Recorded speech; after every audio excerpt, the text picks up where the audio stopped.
sebagai fotografer saya juga harus evolve tim saya. Jadi ada masukin anak video.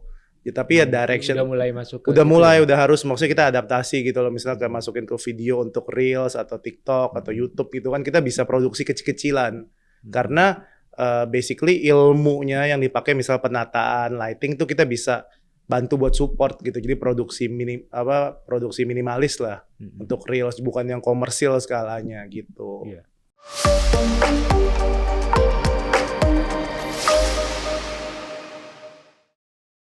Pada akhirnya memang faktor human, Iya. ya SDM Mm-mm. itu tetap jadi yang utama ya. Betul. Artinya siapapun teman rasa yang ingin terjun di dalam profesi ini, jangan khawatir soal itu. Pada akhirnya kekuatan kreativitas manusia itu masih belum tergantikan lah. Belum. Gitu. Ya. Belum. Memang dipermudah gitu ya, dipermudah dengan dimanjakan Pak. Gitu. Kita kalau ingatlah zaman dulu kalau dari analog, iya pakai analog itu kan harus ngukur fokus cahayanya, bukaannya, aperturnya gitu. Sekarang otomatis. Sekarang jadi otomatis. Iya, makanya. Oke. Nah, selama Mas Brian menekuni dunia food fotografi itu kan kemudian juga banyak bertemu dengan para pengusaha tadi ya. Iya. Dan ketemu juga dengan banyak ide usaha tentunya. Betul. Nah, sejauh mana itu mempengaruhi bisnis Mas Brian? Maksudnya apakah sudah mulai diversifikasi nih? Udah mulai buka usaha yang lain selain food fotografi? Sebenarnya kan sebelum saya food fotografi itu saya bantu usaha restoran orang tua saya Pak. Gitu. Jadi emang darah dagangnya, darah restorannya itu udah dari saya kecil saya bantuin di restoran orang tua. Jadi gitu. ada family business juga. Betul. Ya di food ya. Di food. Nah, tapi karena waktu itu yang namanya anak muda kan Pak, darah muda kan susah lah ya kan untuk dapat ketemu tengahnya sama orang tua kan. Akhirnya ya udah, makanya salah satu alasan 2016 saya mantepin jadi food fotografi karena saya nggak mau ngelanjutin usaha orang tua Pak. Makanya mau nggak mau harus mantep gitu. Nah mungkin setelah 7-8 tahun akhirnya ya kan saya juga tadi cerita suka traveling, nah terekspos sama makanan-makanan gitu kan. Nah, salah satu yang saya sukain tuh makanan Vietnam, ya kan, karena makanan Vietnam tuh sebenarnya Asianya dapet, terus orang Indonesia juga bisa suka gitu loh. Makanya saya bikin jualan pho Vietnam. Pho Vietnam itu ya? Iya, pho Vietnam. Jadi simple, kayak sebenarnya dibilang kayak bakso dikasih kue tiaw aja. Ya kan, itu udah jadi pho sebenarnya. Cuman dia punya racikannya saya sesuaiin sama lidah orang Indonesia. Gitu. Kuahnya ya? Kuahnya yang betul, yang khas kan kayak Vietnam kan dia biasa pakai kayak kayu manis, bunga pekak, ya kan, sama cengkeh. Nah itu kan rempah-rempah yang familiar sama orang Indonesia kan Pak. Ibaratnya kayak sop buntut itu kan ada pakai juga, kapulaga. Nah kita cocokin, ambil tengahnya, jadi orang Indonesia suka, orang luar juga bisa terima gitu. Jadi itu andalan di betul restonya ya? Soon Pak, belum. Soon. Kita itu sebenarnya project pandemi. Karena pandemi kan sempat dirumahin ya 2-3 bulan nggak bisa kerja kan. Kira iseng-iseng bikin lah gitu. Jualan PO kan. Ternyata orang-orang responnya baik. Gitu. Setelah responnya baik ya cobalah kita gunain link sama restoran klien kan, kita bikin pop up, jadi jualan berapa hari di satu restoran, kita kolaborasi gitu. Nah makanya ke tahun depan juga doain Pak, kita mau buka store pertama gitu di daerah BSD. Amin. Gitu. Jadi saat ini masih berjalan secara online sama kita ikut bazar-bazar Pak. Pop-up market tadi betul, itu ya. Betul. Sejauh ini respon pasarnya gimana? Lumayan, kita juga udah sempat bikin event kan di Jakarta Utara, Jakarta Barat, Jakarta Pusat, Jakarta Selatan, di Tangerang. Yang belum kesampaian di Jakarta Timur aja gitu, dan responnya cukup positif, cocok Pak sama rasanya. Gitu. Ada ini medsosnya? Ada Pak, harus dong. Boleh deh. Instagramnya di Potik nih di sini. Potik. PHOTHICC. PHOTHICC. PHICC, Photik. Jadi Pho Vietnam khas Indonesia. Udah dilokalisasi kan Pak. Gitu. Udah dilokalisasi. Menarik sekali. Moga-moga sukses dengan bisnisnya. Tahun depan buka outlet perdananya. Amin. Nanti kalau udah buka, nanti main-main Pak. Oke, kita undang lagi di sini. Siap. Kalau nggak langsung kita podcast di sana bisa juga Pak. Bawa peralatannya. Oke. Baik. Di segmen yang terakhir ini, Mas Brian silakan untuk berbagi inspirasi dengan teman rasa, anak-anak muda di luar sana untuk ya apa sih opportunity-nya sebesar apa sih mau di terutama di food photography kayaknya ini menarik sekali gitu ya.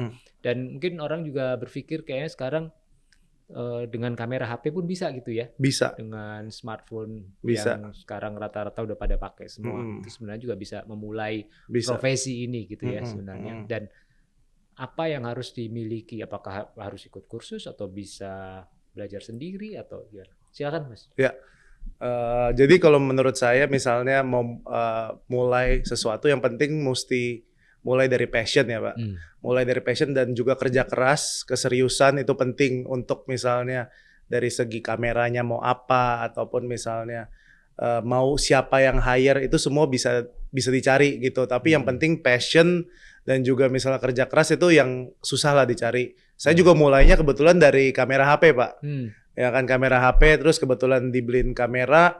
Nah habis itu kameranya juga bukan kamera yang bagus tapi karena getol lah, ngoyo kita mau nggak mau maksudnya mau jadi fotografer akhirnya bisa gitu. Opportunity-nya untuk di food photography, wah restoran di Jakarta itu tuh banyak sekali Pak. Sangat-sangat banyak, rezeki nggak asal dikejar ya, nggak bakal habis gitu. Kadang-kadang kita juga di Jakarta ada kayak perkumpulan lah food photographer ya kan. Kita sering sharing ilmu ya kan, kita kadang-kadang sering oper-oper klien juga ketika kita nggak bisa. Jadi asal mau berusaha itu pasti bisa. Kalau untuk belajar sekarang course online banyak banget, course offline juga banyak banget ya kan. Jadi bisa YouTube aja sekarang banyak banget Pak. Saya belajar dari YouTube. Saya Universitas YouTube Indonesia Pak soalnya ya kan. Jadi untuk belajar tuh nggak ada hambatan dan nggak ada batasan gitu. Yang penting kita berani praktek aja gitu. Tadi ada komunitasnya ya? Ada ya komunitas nggak tertulis lah. Cuman kita kenal satu sama lain karena food photographer di Jakarta khususnya di Indonesia emang karena Bapak juga udah bilang nggak banyak Pak. Gitu yang untuk di level yang UMKM ada, di level yang menengah sampai di level atas tuh ada dan kita kenal satu sama lain, support Pak. Gitu. Asal ya kita bersaing semua secara sehat ya. Jangan ada yang banting harga, ada yang ngomong jelek, nusuk sana sini ya kita pasti support. Gitu. Kata yang paling tepat sebenarnya kolaborasi sih. Kolaborasi Pak. Kolaborasi Zaman sekarang udah nggak zaman kita saingan-saingan sih Pak. Semua kolaborasi Pak.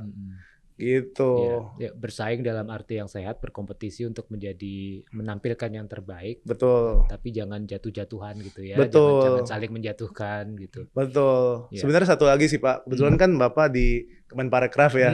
Jadi kan juga pas saya diundang ini saya tuh mau sharing juga. Jadi ini penting. ada satu passion dan satu mimpi saya Pak. Jadi kan saya sering kebetulan diberikan kesempatan sama Tuhan tuh jalan-jalan di luar negeri itu untuk traveling banyak. Nah di luar negeri itu banyak restoran Indonesia juga Pak. Sekarang banyak banget Pak. Bahkan yang baru buka terakhir di Paris kan. Nah maksud saya ketika saya lihat restoran yang established itu foto-fotonya nggak menjual Pak. Jujur mungkin kalau kita lihat misalnya kan kalau misalnya bilang oh ya kalau di Perancis makanan Perancis saja cuma tulisan. Karena mereka familiar gitu sama makanan Perancis jadi mereka tulisan. Sedangkan makanan Indonesia kan beda gitu bentuknya dan mereka nggak diberikan visual yang bagus. Nah maksudnya siapa tahu ada kedepannya kan bisa kerjasama sama pemerintah, ada project untuk memperbaiki foto-foto restoran Indonesia di luar negeri gitu kan, projectnya kan bisa juga kolaborasi Pak gitu. Sama pentingnya ketika kita bicara packaging ya. Betul Pak, kemasan untuk sebuah produk makanan. Betul, bahkan pas yang pandemi itu saya sempat ada project misalnya nih ada yang jualan sambal Pak di UK ya kan di Inggris gak pernah ketemu cuma ngobrol di Instagram saya bikin sayembara lah kurang lebih siapa yang ada project yang mau dibantu di luar negeri jualan makan Indonesia, kirim aja produk saya. Tapi kan di luar negeri susah. Akhirnya mereka minta keluarganya printin packaging, tempel saya foto di Jakarta, mereka jualan di luar, Pak. Gitu. Waktu itu saya karena nonton ada satu program YouTube atau apa yang bahas tentang restoran Indonesia di luar. Nah, saya pikir ke depannya saya pengen ngelakuin banyak kegiatan kayak gitu kan ke depannya. Ya, menarik. Teman rasa, jadi kuliner adalah salah satu kontributor terbesar dari sektor ekonomi kreatif. Jadi kuliner itu nomor 1. Data yang saya pernah ingat itu 46% kontribusi dari 17 subsektor itu. Wow. 40 sekian persen, 40 sekian, saya lupa 42 atau 46. Itu kontributor terbesarnya adalah kuliner. Oh wow. Atau makanan lah, industri makanan gitu. Sehingga wajar tadi atau masuk akal yang disampaikan Mas Brian bahwa opportunity-nya sedemikian besar. Yeah. Banyak hal yang bisa dikulik gitu ya, sebagai untuk meningkatkan nilai tambah dari kuliner Indonesia. Selain rasanya itu sendiri, kemasannya, narasi di balik makanan, juga tentunya tadi penampilannya ya, bagaimana kita memvisualkan kuliner Indonesia itu, makanan-makanan Indonesia dengan lebih menarik sehingga orang akan mau untuk mencobanya gitu. Apalagi juga saat ini pemerintah dalam program Indonesia Spice of the World sedang mendorong pembukaan atau pengembangan restoran-restoran Indonesia di luar negeri sana. Ya, tentunya ini akan peluang bagi siapapun untuk ambil bagian di dalam pengembangan kuliner Indonesia ini. Ya. Menarik sekali. Menarik. Idenya pun sangat menarik. Itu betul banget. Satu lagi sebelum saya tutup, saya ingin satu pertanyaan. Kadang-kadang kan gini, Mas. Ini terkait dengan foto ya, foto sebuah makanan. Kadang-kadang tadi saya lihat waktu di fotonya bagus banget gitu. Waktu keluar kok nggak sesuai dengan betul, fotonya. Betul. Itu gitu sering ditanyakan juga. Iya. Nah ini kira-kira kalau bicara ini maksud saya apa namanya? Etikanya. Gitu ya. Ada ini nggak? Kalau saya sih kan saya sering ngajar juga Pak untuk workshop apa. Saya selalu ngajarin etika food fotografi. Jadi kalau misalnya nih, ini juga emang harus ditanyain Pak. Jadi kita bisa klarifikasi kan. Jadi kalau misalnya itu balik lagi ke restoran owner atau brand ownernya Pak. Kan kita kan sebenarnya sebagai fotografer adalah tugasnya membuat foto sebagus mungkin. Dan dari restoran untuk membuat makanan seenak mungkin. Tapi kadang-kadang ada Pak oknum yang misalnya restoran ini harusnya baksonya 4, dia taruh 5 aja biar lebih menarik. Nah itu pembohongan. Kalau saya pasti nggak kasih Pak. Gitu. Cuman kan mungkin orang yang nggak berani ngomong atau misalnya sungkan gitu, ya udah diikutin aja. Terus misalnya dulu saya juga sempat ada kerjasama sama salah satu ojek online besar di Indonesia, bikin workshop roadshow. Mereka materinya satu, jadi foto yang ditampilkan di aplikasi sama makan yang datang. Kalau misalnya nggak sama, boleh klaim dan dikembalikan uangnya. Jadi juga kita mesti dukung agar etikanya ya begitu. Ya itu bagian dari etika bisnis. Betul, etika bisnis. Tapi ya kalau dari segi kita fotografer ya itulah pembelaan saya Pak, kurang lebih. Asal kita punya bisa nahan juga kadang-kadang ke klien juga Pak, gitu. Saya soalnya punya pengalaman itu. Saya juga sering kena Pak. Pesan ngeliat gambar, kayaknya gambarnya cuminya menarik gede gitu. Begitu datang cuminya baby. Nah itulah, itu. Saya juga sering kena Pak sampai sekarang kadang-kadang. Oke. Baik, teman rasa, itu obrolan yang sangat menarik dalam episode kali ini dengan Mas Brian Sumito tentang dunia food fotografi. Bagaimana berprofesi menjadi seorang food photographer. Demikian episode kali ini bersama saya, Cak Tom, di Aku Rasa, Akar Kuliner Nusantara, Rasa Indonesia Mendunia.